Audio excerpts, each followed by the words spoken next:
பெரியாருக்கு தேசபக்தி இல்லை, மொழிப்பற்று இல்லை, பெண்ணுரிமை சம்பந்தமான எந்த போராட்டத்திலையும் அவர் செய்யலை அப்படின்னு ஒரு பொது தளத்தில் என்னோட நேருக்கு நேர் விவாதம் பண்ணுறதுக்கு தயாரான்னு கேட்குறாரு. இல்லை, இந்தியாவில் மட்டும், தமிழ்நாட்டில் மட்டும் இல்லை, இந்தியாவில் மட்டும் இல்லை, உலகின் முதல் ஃபெமினிஸ்ட் ஆர்னு பார்த்தீங்கன்னா பெரியார் தான். நீங்கள் அவர் பெண், நீங்கள் ரொம்ப அதிகமாக படிக்க மாட்டாங்கன்னு நினைக்கிறேன். பெண் பெண் பெண் ஏன் அடிமையானாலும் பெரியார் ஒரு புக் எழுதியிருக்காரு. சின்ன புக்கு தான், இப்படி நரம்பு உடைக்கவெல்லாம் பேச வேண்டியதில்லை. சின்ன புக்கு, பொறுமையா ஒரு 5 நிமிஷம் உட்காந்து படிச்சா அது வந்து அந்த ஒரு புத்தகமே வந்து பெரியார் வந்து ஒரு பெண்களுக்காக, பெண்ணுரிமைக்காக எவ்வளவு நிற்கிறாருங்கிறத நம்ம புரிஞ்சுக்கலாம். அதனால வந்து எதையுமே படிக்காம நான் வாதாட ரெடியா இருக்கேன் அப்படின்னு சொல்ற ஆட்கள் அதிகமாகிட்டாங்க. 20,000 புக்கு படிச்ச ஒருத்தர் இந்த ஊர்ல தான் இருக்காரு. ஸோ அதனால வந்து பெரியாருங்கிறது ஒரு சிந்தனை, பெரியாருங்கிறது ஒரு தத்துவம். அதனால இந்த மண் இருக்கும் வரைக்கும் பெரியாரும், பெரியாருடைய தத்துவமும் சிந்தனையும் இந்த மண்ணில் நிலைத்திருக்கும்.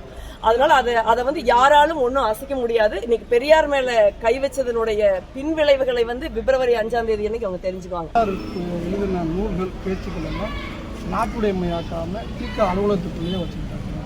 அது எல்லாரும் படிக்க வச்சாக்க நான் சொல்ற உண்மை புலங்கும் அப்படின்னு சீமான் சொல்றாரு. அது சம்பந்தமான ஒன்று இல்லை, பெரியாருடைய நூல்கள் நாட்டுடைமை ஆக்கப்படணுங்கிறதுல ஒன்றும் மாற்றுக்கிறது கிடையாது. ஆனால் பெரியாருடைய நூல்கள் தமிழ்நாட்டில் தடை செய்யப்பட்ட நூல்கள் இல்லை. இப்போ நானெல்லாம் இன்னைக்கு ஒரு பெண்ணாக இருந்து இந்த மாதிரி நம்ம ஒரு துணிச்சலோட, ஒரு நம்பிக்கையோட இங்கே நிற்கிறோம் அப்படின்னா அதுக்கு மிக நிச்சயமாக பெரியார் காரணம். ஸோ இந்த மாதிரி பல பேர் வந்து தமிழ்நாடு தாண்டியும் வந்து பெரியார் வந்து ஒரு பெரிய தாக்கத்தை ஏற்படுத்தியிருக்காரு. பெரியாருடைய கொள்கைங்கிறது கடவுள் மறுப்பு மட்டும் கிடையாது. பெரியார் பெண்ணியத்திற்காக, சமூக நீதிக்காக ஒரு கடுமையான ஒரு போராட்டங்களை இந்த மண்ணில் நடத்தியிருக்காரு. அவருடைய ஒரு தாக்கம் தான் இன்னைக்கு வந்து இந்தியா வந்து ஒரு தமிழ்நாடு வந்து ஒரு சமூக நீதிக்கான ஒரு போர்க்குரலா இன்னைக்கு வந்து தமிழ்நாடு இருக்குதுன்னா அதுக்கு பெரியாருடைய பங்களிப்பு வந்து நம்ம மறுக்க முடியாது. சில தற்குறிகள் வந்து பெரியாரை படிக்காம வந்து திரள் நிதி திரட்டிக்கிட்டு அரசியல் பிழைப்பு நடத்துறவங்க எல்லாம் வந்து பெரியாரை மோசமா தான் பேசுவாங்க. நான் வந்து கன்சிஸ்டண்டா வந்து தொடர்ச்சியா வந்து சீமான் அவர்கள் வந்து ஒரு தமிழ்நாட்டு இளைஞர்களை தவறாக வழி நடத்துறாரு. அவர் ஒரு தொடர்ச்சியா போய் பேசுறாரு. குறிப்பா பெண்கள் விஷயத்துல தொடர்ச்சியா அவர் ஆபாசமாகவும் அருவருக்கத்தக்க வகையிலையும் பேசக்கூடியவர் அப்படிங்கறத தொடர்ச்சியா வந்து பல வருடங்களா வந்து நான் தொடர்ந்து சொல்லிட்டு இருக்கேன். இன்னைக்கு வந்து நம்ம சொல்றது கரெக்ட் தாங்கிற மாதிரி பல உண்மைகள் வந்து வெளிப்பட்டிருக்கு. நீங்க எல்லாரும் பார்த்திருப்பீங்க. ஒரு ஊடகத்துல வந்து சந்தோஷ்குமார்ங்கிற ஒரு ஒளிப்பதிவாளர் எல்லா உண்மையும் சொல்லியிருக்காரு. நீங்க வந்து எப்படி அவர் துப்பாக்கி பயிற்சி எடுத்துன்னு சொல்றது பொய்யிலிருந்து நான் ஆமக்கறி சாப்பிட்டது வரைக்கும் எல்லாமே பொய். இது வந்து ஒரு மிகப்பெரிய ஒரு பொய்யின் பேர்ல கட்டமைக்கப்பட்டு ஒரு அரசியல் பிழைப்பு நடத்துறதுக்கான ஒரு இயக்கமாக அதை மாத்திருக்காருங்கிறத அவங்க வந்து வெளிப்படையா சொல்லியிருக்காங்க. நான் வந்து சீமான் அவர்கள் மீது எனக்கு கடுமையான மாற்று கருத்துக்கள் இருக்கலாம், விமர்சனங்கள் இருக்கலாம். ஆனால் சீமான் கட்சியில் இருக்கிற தம்பிகளை வந்து நான் ரொம்ப மதிக்கிறேன். ஏன்னா நம்ம தொகுதியிலேயே கூட நிறைய பேர் எனக்கு பர்சனலா அவங்கள தெரியும்.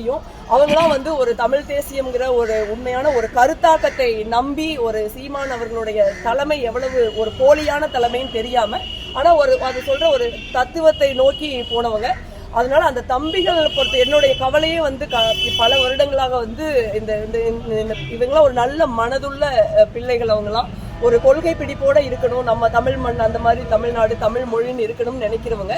ஸோ இவர்களை வந்து ஒரு மோசமாக ஒரு வழிநடத்தக்கூடிய ஒரு தலைவராக சீமான் இருக்காரு. அதனால அவரை ஃபாலோ பண்ணி ஒரு தமிழ்நாட்டினுடைய ரொம்ப முக்கியமான அறிவார்ந்த துணிச்சல் மிக்க ஒரு தலைமுறை வந்து ஒரு தவறான பாதையில வழிகாட்டப்படக்கூடாது அப்படிங்கிற ஒரு ஆதங்கம் எனக்கு எப்பவுமே இருந்துட்டு இருக்கு. அதை தான் நான் தொடர்ந்து வெளிப்படுத்தியிருக்கேன்.